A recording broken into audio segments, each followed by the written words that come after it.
Welcome back to the part 2 of the legendary story of As the Strong-Body Odor Prince. Chapter 4, The Hidden Waterfall. Ez continued his journey, guided by the vision he had received at the Enchanted River. The path led him through dense forests and rocky terrain, each step bringing him closer to the waterfall. As he traveled, he encountered various creatures of the forest, some friendly, offering guidance and assistance, others hostile, testing his resolve and strength. Days turned into weeks, and Ez's determination never wavered. He was driven by the hope of finding a cure for his affliction, and the desire to change his fate. Finally, after a long and arduous journey, he arrived at the base of a towering cliff. The sound of rushing water filled the air, and Ez knew he had reached the waterfall from his vision. The waterfall was a magnificent sight, its waters cascading down from a great height, creating a mist that hung in the air like a veil. Behind the waterfall was the hidden cave, just as the vision had shown. But to reach it, Ez would have to navigate the slippery rocks and the powerful force of the falling water. Taking a deep breath, Ez began his ascent. The rocks were wet and treacherous, and the force of the water was overwhelming. Ez struggled to maintain his grip, his muscles straining with the effort. At one point, he slipped and nearly fell, but managed to catch himself just in time. With each step, Ez's resolve grew stronger. He thought of his parents, of the people of Umudak, and of the future that awaited him. He knew he could not give up. Finally, after a grueling climb, Ez reached the entrance of the hidden cave. Inside, the cave was filled with a soft, golden light. Ancient symbols and carvings adorned the walls, telling the stories of heroes and legends from long ago. In the center of the cave was a pedestal, upon which sat an ornate, jeweled chalice. Ez approached the pedestal with reverence. He knew that this chalice held the key to his journey. As he reached out to touch it, a voice echoed through the cave. "Princess," the voice said, filled with a timeless wisdom, "you have shown great courage and determination. You have faced your fears and overcome many challenges, but the final trial lies ahead." Ez turned to see a figure emerging from the shadows. It was an old man, his eyes glowing with an otherworldly light.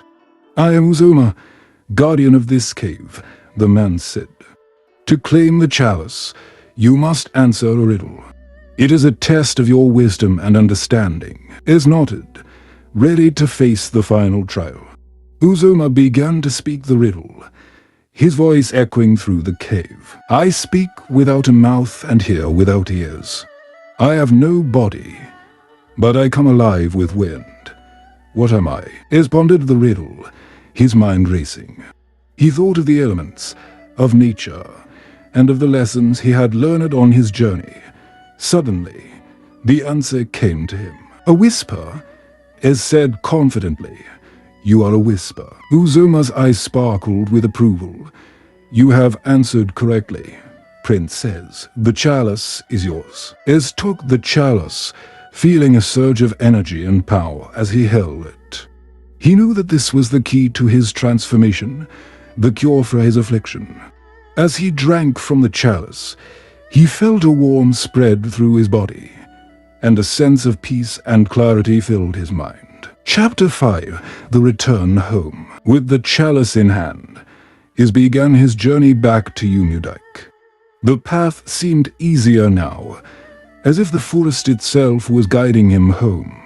He encountered familiar faces along the way, spirits and creatures he had met on his journey, each offering their congratulations and well wishes. As he approached the borders of his kingdom, Ez felt a sense of anticipation and hope.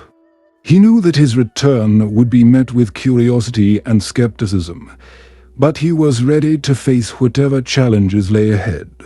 He was no longer the lonely, despairing prince.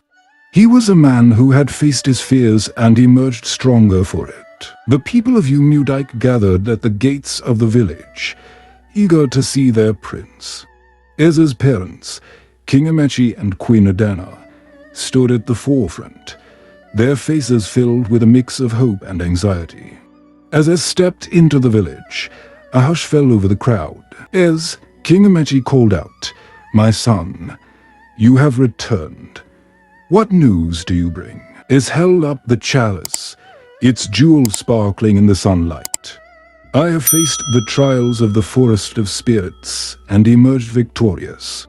This chalice holds the key to my transformation and the cure for my affliction." The crowd murmured with excitement and curiosity.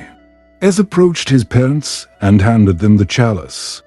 "I have learned much on my journey," he continued, "and I am ready to change my fate." With the chalice in hand, Ez took a deep breath and drank deeply from it once more. The warm, soothing energy spread through his body, and he felt a profound shift within himself. The air around him seemed to shimmer, and the once pungent odor that had plagued him all his life began to dissipate. A sense of renewal washed over him, and he felt lighter, as if a great burden had been lifted. The villagers watched in awe as Ez stood before them, transformed. The change was not just in his scent, but in his demeanor and presence.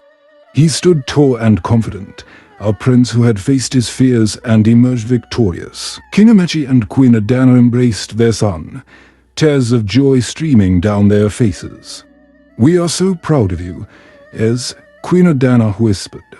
"You have proven yourself to be a true prince of Umudik." The crowd erupted in cheers, celebrating Ezra's return and transformation.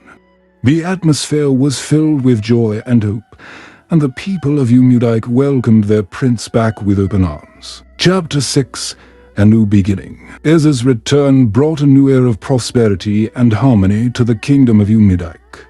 With his newfound confidence and strength, he took on his royal duties with vigor and dedication.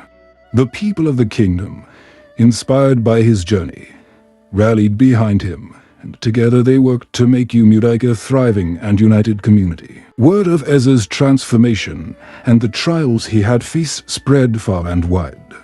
Delegations from neighboring kingdoms came to witness the miraculous change and to seek Ezra's counsel. His wisdom and bravery became legendary, and he was respected not just for his royal lineage but for his character and achievements. As the kingdom flourished, Ez began to think about his future and the possibility of finding a bride. News of his transformation reached the ears of noble families far and wide, and many suitors came to the palace, hoping to win the heart of the now revered prince. Among the visitors was a young woman named Odor. She was known for her intelligence, kindness, and beauty, and she had heard of Ezra's journey and transformation. Intrigued by his story and character, she came to Umudik to meet the prince herself. When Ez and Odor met, there was an immediate connection. They spent hours talking, sharing stories of their lives and dreams for the future. Ez was captivated by Odor's grace and wisdom, and Odor was impressed by Ezra's courage and humility. Over time, their bond grew stronger, and they found themselves falling deeply in love. The people of Umudik rejoiced at the news of their engagement, and preparations for a grand wedding began. The wedding was a magnificent celebration, filled with music, dance, and the vibrant colors of the kingdom's traditions. The entire village gathered to witness the union of Ez and Odor, and the joy and love in the air were palpable. As they stood before the altar, exchanging vows, Ez and Odor knew that their union was not just a personal victory, but a symbol of hope and renewal for the entire kingdom. They promised to rule with wisdom and compassion, guided by the lessons they had learned and the love they shared. In the years that followed, Ez and Odor led Umudik into a golden age. The kingdom prospered under their rule, and their story became a beacon of inspiration for generations to come. They had faced trials and challenges, but through courage, wisdom, and love, they had transformed their lives and their kingdom. Ezra's journey from a lonely, afflicted prince to a revered and beloved ruler was a testament to the power of resilience and the strength of the human spirit. His story was passed down through the ages, a tale of transformation, bravery, and the enduring power of love. And so, the legend of Princes and his journey through the forest of spirits lived on, reminding all who heard it that true strength comes from within and that even the most daunting challenges can be overcome with courage and determination. Subscribe now